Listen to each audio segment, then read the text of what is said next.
Mas maraming pulis daw ang ide-deploy ng NCRPO sa malawakang kilos protesta ng iba't ibang grupo sa November 30 kumpara noong September 21.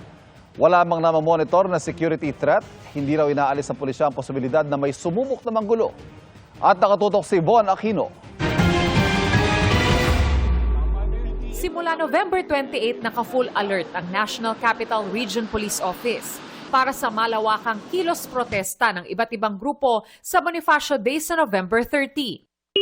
Handa na po ang NCRPO simula pa po nung matapos yung ating huling malaking aktibidad. Ang guidance po ng aming Regional Director, Police Major General Anthony Abirin ay klaro, preventive, responsive at syempre ang maximum tolerance para maging maayos ang lahat ng kilos protesta. Ayon sa NCRPO, may permit na rin ang mga organizer sa People Power Monument kung saan inaasahan ng mga organizer na hindi lalagpas sa 50,000 individual ang sasali. Tiyak daw na mas marami silang ide-deploy na pulis sa November 30 kumpara noong September 21 kung kailan nagkaroon ng gulo sa Mendiola.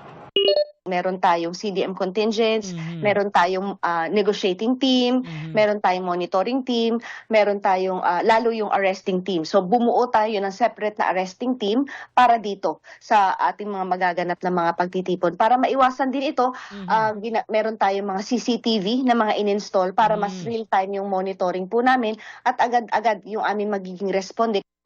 Sa ngayon, wala pang namomonitor na security threat ang NCRPO. Hindi po natin inaalis yun na posibleng merong sumubok, nagmanggulo. Meron po tayong mga civilian agents, personnel na nandyan na para siguruduhin na kung sakali man na may mamomonitor sila na hindi sila doon, kumbaga hindi sila belong dito sa grupong ito, ay agad-agad po ang magiging action namin. Nakahanda na rin ang ilang grupo tulad ng Isang Bayan. Sana hindi naman ito gamitin para manggulo sa ating bayan dahil at the end of the day, what we want is a constitutional and rule of law process. And yun nga, ang gusto natin managot sila pero hindi naman anything na revolutionary or unconstitutional. Hindi kami papayag dyan. Ang grupong Makabayan naman, magtitipon umano sa Rizal Park. Ang buong range ng panawagan ng ating mamamayan, kaugnay ng lahat ng sangkot dapat managot at kailangan may pagbabago sa sistema. Para sa GMA Integrated News, Von Aquino, nakatutok, 24 oras.